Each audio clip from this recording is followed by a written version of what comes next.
مسلم تنہا رہ گئے پورے کوفہ کے اندر. ہائے مسلم ابن عقیل، کاش یہ مدینے کی گلیاں ہوتی تو کسی نہ کسی جگہ پر آپ کو پناہ مل جاتی، لیکن یہ کوفے کی گلیاں ہیں. کبھی کسی کوچے میں، کبھی کسی گلی میں، چلتے چلتے اتنا تھک چکے تھے کہ کسی جگہ پر آ کر بیٹھ گئے. وہ کسی مومنہ کے گھر کی دہلیز تھی. مومنہ اپنے بیٹے کا انتظار کر رہی تھی، میرا بیٹا کب آتا ہے، حالات بڑے سنگین ہیں. اب جو دروازہ کھولا تو کیا دیکھا کہ ایک اجنبی مرد موجود ہے. کہا کہ اے شخص تو یہاں کیا کر رہا ہے، جا اپنے گھر چلا جا، تجھے پتہ نہیں حالات کتنے تبدیل ہو گئے ہیں، جا جلدی سے اپنے گھر چلا جا. جناب یہ مسلم کہیں نہیں جاتے. اسے دوبارہ سے آ کر سختی سے بات کی، اے شخص تو یہاں سے اٹھ کر چلا جا، جلدی اپنے گھر جا. اب مسلم نے جواب دیا، گھر تو وہ جائے کہ جس کا گھر ہو، لیکن جس کا کوئی گھر نہ ہو وہ کہاں جائے. کہ ایسا کیسے ہو سکتا ہے کہ تو کوفہ کا رہنے والا ہو اور تیرا کوئی گھر نہ ہو. کہ اگر میں کوفہ کا رہنے والا نہ ہوں اور مدینہ کا رہنے والا ہوں تو پھر تیرا کیا کہنا ہوگا. جیسے مدینہ کا نام سنا، کہا کہ مدینہ میں کس جگہ سے تعلق ہے تیرا.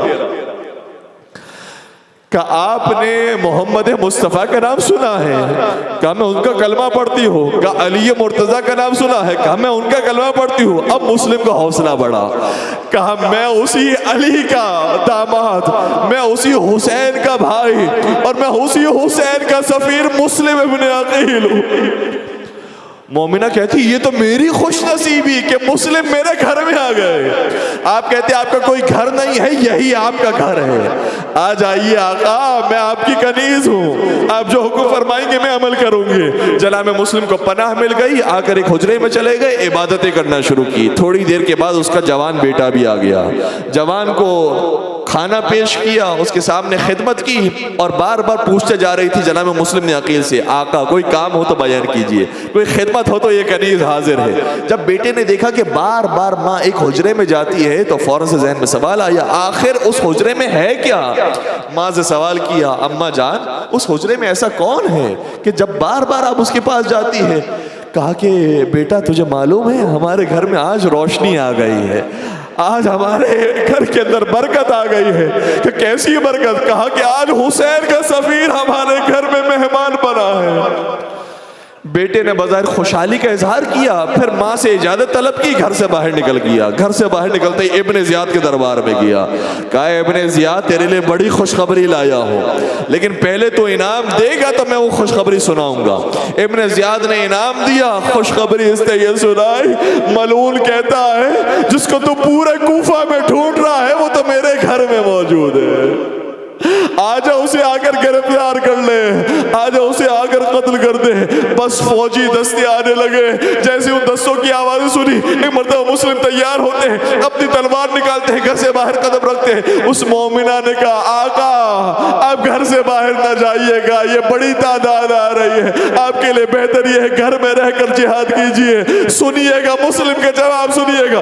مسلم فرماتے ہیں تو نے ٹھیک کہا، گھر میں جہاد بہتر انداز میں ہو سکتا ہے، لیکن میں کیا کروں، یہ گھر خالی نہیں ہے، اس گھر میں ایک مومنہ بھی رہتی ہے. میں نہیں چاہتا میں لڑتے لڑتے فوجی اشقیاء کو اندر آنے کی دعوت دوں اور وہ تیز شکل دیکھ لے. کہوں گا آقا آج تو ایک کنیز کے بھی پردے کا خیال رکھ لیا، کل اگر آپ کوفہ میں ہوتے تو دیکھتے علی کی شہزادیوں کو بے مغنا و چادر بلوے عام میں لایا جا رہا ہے.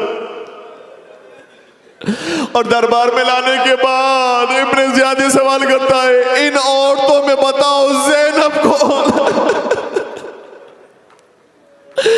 جن کا نام محرموں نے بھی ادب و احترام سے لیا، نامحرموں نے بڑی بے دردی سے زینب کبریٰ سلام اللہ علیہ کا نام لیا.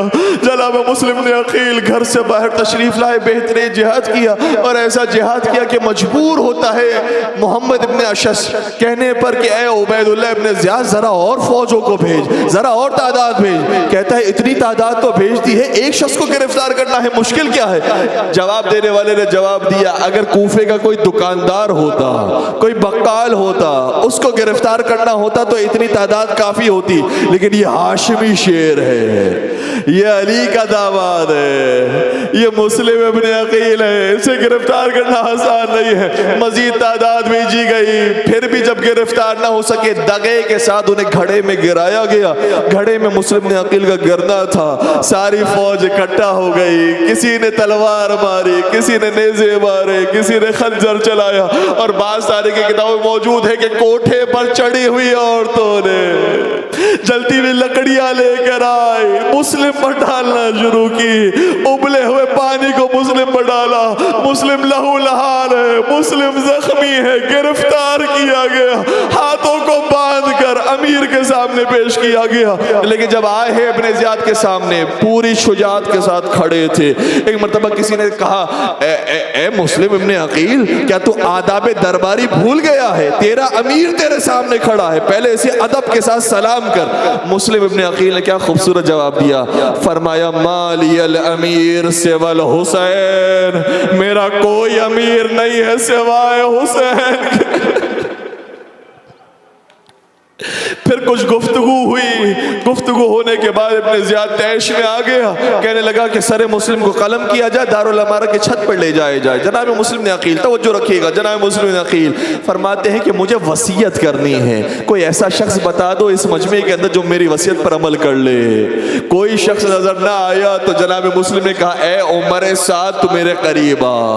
عمر سعد اس وقت تک وہ کام نہیں کیا تھا، اس لیے عمر سعد کو قریب بلایا، وصیتیں کی، بالکل کان میں بیان کی کہ جب میں کوفے میں آیا تھا میں نے لوگوں سے قرض لیے تھے، اس قرض کو میں ادا نہ کر سکا۔ اے مسلم آپ پر سلام ہو، آپ کے امام نے بھی کربلا جا کر زمین خریدی تھی تاکہ لوگ یہ نہ کہے کہ یہ غصبی زمین پر موجود ہے، آپ نے بھی جو قرض لیا تھا اس کی ادائیگی کی وصیت کر دی۔